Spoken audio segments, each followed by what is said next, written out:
going on, vinyl community? Welcome to another video with the Record Spinner. In today's video, I'm going to be doing a vinyl haul showcasing all of the records that I acquired within the month of April this year in 2024. And this month was an absolutely solid month for vinyl finds. We got some Stone Temple Pilots, Linkin Park, Ace Frehley, Pink Floyd, Bob Dylan, and much, much more. It's about to go deep, so without further ado, sit back, relax, and enjoy the latest finds. Okay, so we are going to be kicking this haul off with a bit of random variety. This first record I actually picked up at a local indoor flea market that my girlfriend and I visited recently. The vendor that was set up there went by the name of Void Records, and he had a fantastic booth, had a lot of newer bootleg titles, some reissues of standard rock releases, as well as some decent used stuff. But also it's worth mentioning that Void Records is also a record label who also puts out some local talent, as well as pirated reissues of obscure as hell psych rock albums. A little bit of an interesting backstory there that I kind of want to dig deeper into myself and check out, but that's basically all I can say in the meantime.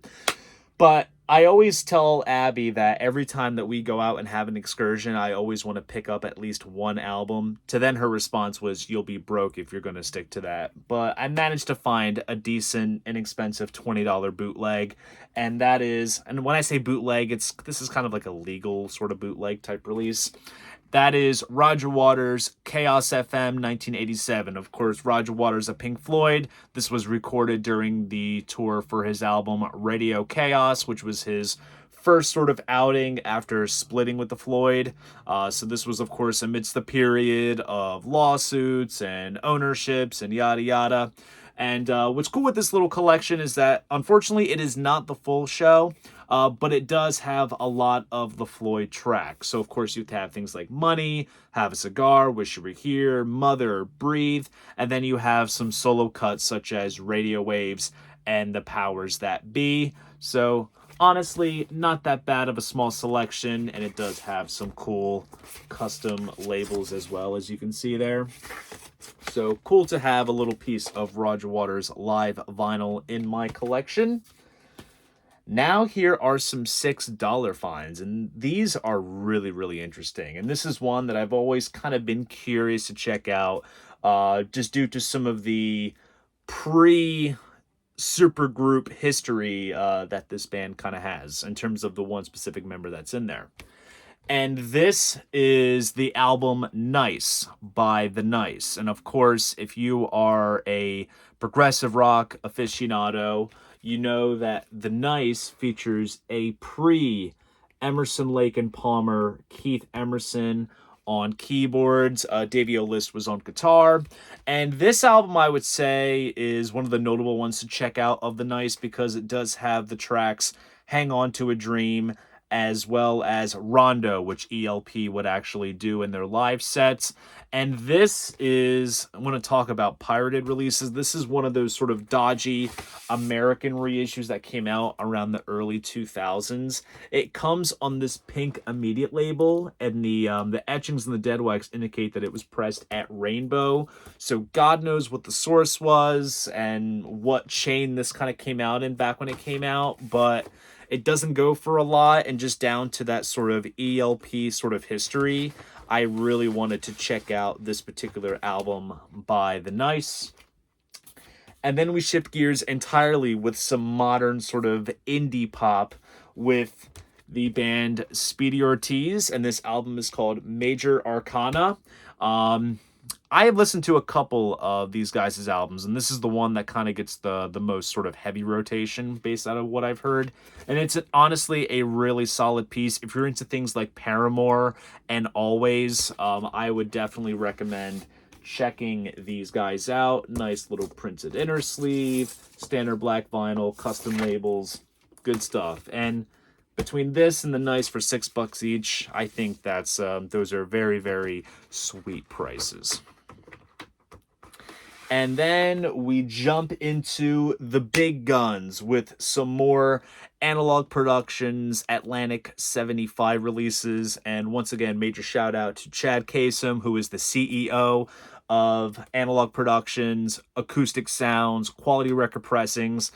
He has been sending me Atlantic 75 releases to review on trackingangle.com. So by the time that you watch this video, my review for this reissue is probably already up on the site. But seriously, I'm very gracious for him to recognize my talents enough to want to send me these promo pressings and review them up for the site. And honestly, I've been loving what I'm hearing. I say that non-biased. Seriously, this is a knock out of the park series between Atlantic and Analog Productions. But the one that he had sent me is Stone Temple Pilots' Core. This was their first album that came out in 1992. One of the greatest 90s rock albums of all time. This, of course, includes Dead and Bloated, Sex Type Thing, Wicked Garden, Creep, Plush. This album is fucking amazing from beginning to end, and this pressing sounds absolutely solid. I parted ways with my Walmart pressing, which was red with black splatter. Matched the artwork quite nicely, but let's face it, 2 LPs, 45 RPM from the master tapes. This is well worth the upgrade, and once again, many thanks to Chad for hooking me up with this copy. It's nice because I feel like I am like the residential hard rocker, so while everyone's focused and honed in on the Steely Dan UHQRs and all the jazz titles and shit, you got me here that's singing the praises of some of the more harder edge stuff that Analog Productions is finally doing. So, good stuff here. Okay, so I think a sort of pattern that you guys have seen, especially in recent months, is me diving deeper into the world of King Gizzard. And no surprise, I picked up another King Gizzard album. It's one of those rabbit holes that it's so hard to fight back from. And I've said it many times. The reason why I held off on their stuff is because their catalog is so massive with so many different records and live releases and genres and etc. But out of their very discography, this is an album that I've been quite intrigued with for a while to dig into. And it's a genre that they've kind of recently started to like strongly embrace. This is the Infest the Rat's Nest album. And this is their sort of endeavor into the world of thrash metal. When you hear this, you can definitely hear a strong Metallica, Slayer, sometimes Sabbath. You get some stoner metal vibes in there as well. This is a rip-roaring release. And it's not so much like in a tongue-in-cheek sort of nod to the hat, like tribute kind of way. Like they do it in their own style. There are enough tropes that still make this very Gizzard-esque. But it's a fantastic take on the thrash metal genre. And it is a thrilling listen experience. Nice gatefold jacket there with the guys in flames. There's also a giant fold-out poster which has the album artwork. There's also a printed inner sleeve here with lyrics, which is really cool. And to kind of match it all up, this pressing does come pressed on split red and black colored vinyl, which looks absolutely awesome.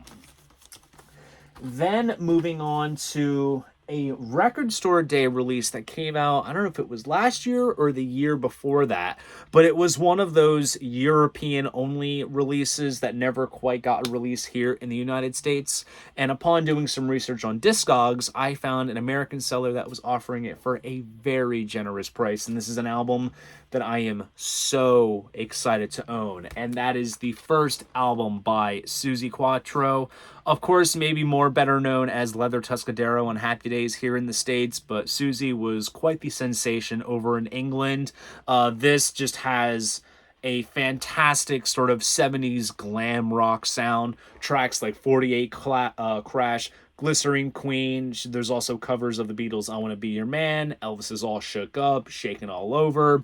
It has a lot of swagger. Now, this release has the main album on one LP, and then you have a second LP of A-sides and B-sides. Most notably, you get the song Can the Can, which was one of her singles from back in the day. So, overall, solid replication of the original artwork. I just think this cover is absolutely really cool. The gatefold kind of opens up sort of pinup style. You get a poster of Susie, and you have printed inners here with photos of her. And then the second LP actually has some scans of single jackets along with some credits. And both of the LPs come pressed on pink vinyl, which is really cool. And while I was so stoked to find this, I also wanted to get free shipping from this Discog seller. So I went ahead and as an add-on, I copped a 7-inch picture disc of Kaiser Chiefs' Every Day I Love You Less and Less, which does come with an exclusive B-side. And here is the picture disc for that, which looks pretty cool. So it's one of the many kind of Kaiser Chiefs singles that are still readily available that like I'm in not really a rush to get, even though I do love this band. But cool thing with their singles is that there are a lot of cool B-sides that are honestly just as good as the album cuts. So I was happy to add this on for free shipping along with the Susie record. And then moving on, we have a brand new release, a new compilation of one of the most notable bands in the sort of nu metal rap rock genre, and that is Linkin Park Paper Cuts. And this is a collection of singles, not exactly a complete collection because there are some things missing, but this is the first compilation of its kind that focuses on the band's discography and has a lot of the big highlights. I think it honestly does a rather solid job of curating all of the standout tracks from their records, as well as some non-album singles like what's the one on here? New Divide, which is really good. You also get Friendly Fire, which is an unreleased track. You also get Lost, which is the new piece that was released on the Meteora box set. And of course, you get things like Crawling, Faint, Breaking the Habit, In the End. QWERTY, which was released as part of their fan club, gets a release on here. So honestly, a really solid collection, and it's a nice overview of their discography. And this is the indie exclusive pressing out of the many colored presses and Zoetrope picture discs out there. This one is actually really cool. This comes pressed on clear vinyl with red, white, and black splatter, which honestly looks really sick. So definitely going to have a blast reliving my middle school nostalgia days with Linkin Park's Paper Cuts. Okay, so recently I had what I like to call a Dylan Day. Now, what does a Dylan Day consist of? It consists of going to record stores unescorted, which means I did not have Abby, my girlfriend, with me. I wasn't out with friends. I didn't have anybody. It was just me, myself, and I running amok, and I managed to score some gold. Now, I made a trip over to Collingswood Music in Collingswood, New Jersey. They're primarily an instrument shop, but they also sell records. And honestly, I have always found gold at that record store. That's where I found my copy of Brian Wilson Presents Smile, Beatles Anthology 1, a couple of other cool bits and pieces. And this record was on the wall for a number of months. And I always just kept saying to myself, maybe next time, maybe next time. But then I got to thinking, I'm like, it's been on the wall in the same spot for months. Let's see if I can sort of kind of wheel and deal. And I'm honestly not that customer when it comes to that kind of thing. I know that probably pisses off a lot of shop owners, but Ted, the owner of Collingswood Music, was a really cool dude. We had a great conversation, and I kind of asked, I said, hey, I'm not trying to be that guy, but could you do this price? And he actually agreed to it, and he was kind of glad to kind of push it out. Now, this might be a questionable thing to kind of negotiate over because this is an unofficial pressing, but honestly, given how much I love this band, I just think it's a really cool oddity to own. What am I talking about? I am talking about Pink Floyd's Piper at the Gates of Dawn. Now, you're probably wondering, Dylan, this does not look like Piper at the Gates of Dawn. It actually is. Because back in the early 1970s, around 1970, 1971, Piper got a first proper release in Italy. And the Italian division of Columbia Records didn't have the slightest clue as to what was going on in Pink Floyd's world, because you have this interesting album cover. You have the logo as it appeared on the actual cover of Piper, but yet you have this photo of the band at Kew Gardens around 1969 with David Gilmour as the cover. No mention of Syd Barrett on the front or anything. So it's a weird amalgamation, but yet they use the sort of back cover with this blue border for the back cover. Now, actual pressings of this Italian version do go for several hundreds of dollars. This unofficial pressing dates back to around 2012, so this was long before Piper got its first proper reissue. But I also love Piper at the Gates of Dawn. I would go as far as to say it's probably in my top 3 favorite Pink Floyd records. I absolutely am a sucker for that Syd Barrett stuff. So I thought it was cool to have this unofficial version to sit along with my other 3 copies of Piper, and it comes on this black Columbia label, which is exactly the label that it appeared on back when it was first released in Italy back in the early 1970s. So I was very happy to bring this home. And then there was a crate at the counter of some kind of like, newly arrived, type stuff. And I saw this record and it was sealed. I opened it up just to look at it, but it was sealed. And I remember that I came close to buying this out in California back when I was hanging out with the Stone Kings, but it was a used copy. And I was kind of kicking myself for a while. But the fact that I saw this out in the wild and it was sealed with the hype sticker, I was like, yes, I got to bring this home. And that is Big Star, Nothing Can Hurt Me. So this right here is actually the soundtrack to the documentary Nothing Can Hurt Me, which talks all about the history of Big Star, goes into the history of, Alex Chilton, Chris Bell, and everything going on in that sort of Memphis scene in the early 1970s. And this is kind of a cool sort of companion to have with the core of Big Star's very small catalog, because you do have some different mixes of things, some demos, studio banter, and you also do get some Chris Bell tunes as well on this album, because honestly a lot of the stuff that can be found on his I Am the Cosmos record is so much in the Big Star vein that it just kind of fits itself in. But this is a great 2 LP collection, and it's honestly, I think this is going to be a very fun listen. And there's a photo of the guys right there. So I was very happy to find this and add it to the Big Star collection. And then I took a drive over to Mount Ephraim, which is about a couple minutes away from Collingswood, where I was at. And I went to this shop called Abbey Road, which it was clever because Abbey was spelled Abbie, which is how my girlfriend Abby spells her name. So it wasn't Abbey, it was the other way around. So I kind of thought that was a good omen, maybe, that I would find some cool stuff. And needless to say, all of the vinyl at that shop, new and used, was 50% off. Now, I could have slaughtered that section, but I really didn't have the intention of dropping mass amounts of cash in one sitting. I was just like, you know what? Let me just pick out some cool things that were there. And I know I've been talking about King Gizzard a lot. Now I'm going to dive into another much worse rabbit hole.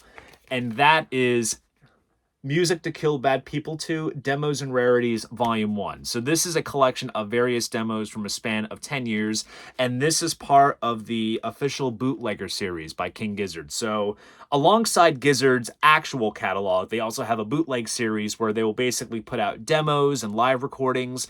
And one of the cool things is that they will license it to different labels to put out. So this was put out by ORG Music, which is granted not Gizzard's, go-to main label, but they got their hands on the recordings, provided some unique artwork, and went ahead and put out this collection. I've seen this around a couple times, and honestly, given how varied Gizzard's catalog can be, I think these demo collections will kind of give a wide scope as to what they delve into genre-wise. Granted, it is very bold to jump into the demo realm while still getting into the main catalog. It's kind of ballsy. But this pressing comes pressed on this sort of kind of cool light marbled vinyl. So it's like a light purple with some waves of green in there, which is really cool. So I can kind of dig my way more into Gizzard's catalog with this little primer of demos.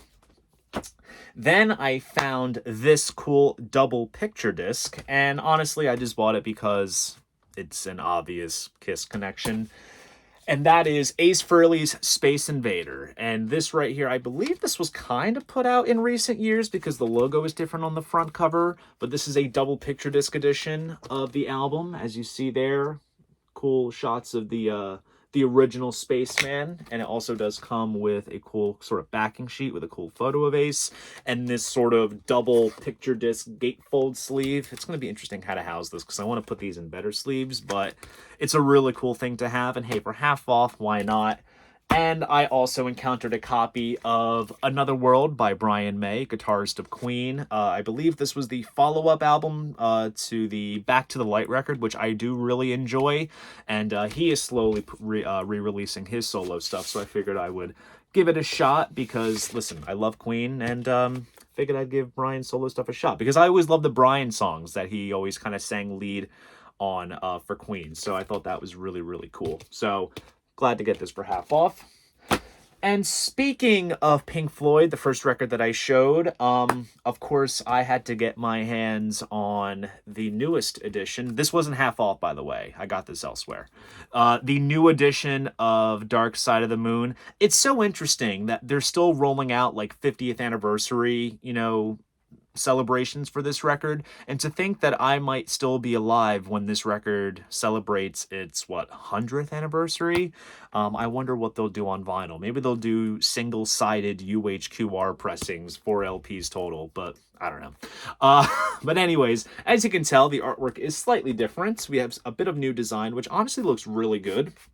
And this is a slipcase sort of cover, because inside we have the original artwork that all of us have known for the past 50 years. Now, it does not come with the original posters and stickers and such, but we do have a new poster, which opens up like this, which does use the heartbeat graphic in a circular motion with the photo of pyramids and such. So there is a fresh poster, but here is the main draw of this pressing. It is on clear vinyl, and there is this UV printing on the flip side, which does not have any music. So we basically have single-sided clear vinyl LPs with these UV prints. So there you see the album artwork in all its glory. And then just to reference that circular graphic that's on the poster, that is what's included on the second LP, as you can see there. So maybe this will be the sort of new trend in the vinyl world between I know for a while there was the holograms and the dead wax, and now there's all these Zoetrope picture discs for Record Store Day. So who knows, maybe UV printed LPs will be a new thing. But also, to have another copy of Dark Side isn't necessarily a crime. There's far worse things that you can do as a collector. Okay, so recently Abby and I made our way up to Pennsylvania to check out Longwood Gardens, which 10 out of 10 would recommend. And we also went up to Westchester. And when we settled on what we were going to do for dinner, we noticed up the block was a record store. And it was also a smoke shop as well. So we kind of got two uses in one. And that record shop was Creep Records in Westchester. And I left with, you guys want to guess? More King Gizzard bootlegs. So this right here is Teenage Gizzard. This is a collection of their most earliest recordings that predate the Willowbows Beach EP. And honestly, I love the early King Gizzard stuff. Very much has like a sort of West Coast psych pop kind of vein, so it's very much what this is. I believe this was like their first couple of EPs and just a couple of other tracks from that relative early period, and this is one release that they have kind of offered to anyone to put it out, and just to kind of show like how these releases kind of are spread about. This one was put out by a label called We Are Busy Bodies, and it features some pretty cool artwork here. Here is the back. This one does come with a cool gatefold with some credits here. And these, I believe, are covers for other King Gizzard official bootlegs. So to kind of like, you know, show you what else is out there. I think these are all live releases as well. There's a good amount of them. And this vinyl looks actually really, really cool. This kind of comes on clear vinyl with some pink inside, which is pretty interesting. It's definitely one of the more odd-looking colored vinyl pieces in my collection, but it is really, really cool. So, very happy to get both some early Gizzard and more Gizzard bootlegs in the collection. I'm telling you, it gets worse from here. I'm declaring it from this point on. It's going to get more in-depth. So, got that. And these next two records, the last ones that you're going to be seeing in this monthly haul, were actually gifted to me by my buddy Chris Noyes. He owns a vacuum shop as well as a record store called Orek Vacuums and Records. Quite an interesting pairing, but let me tell you guys, if you are ever heading your way to Philly and you happen to find yourself in South Jersey, you got to check out his shop because for me personally, his record store is literally perfect in my eyes. You have Japanese pressings, audiophile stuff, test pressings, Vinyl Me Please stuff, bootlegs, as well as general new and used stuff. Like, it's literally all I could possibly ask for. And he had tuned in to my collection showcase live stream and provided some very funny commentary, let me just tell you.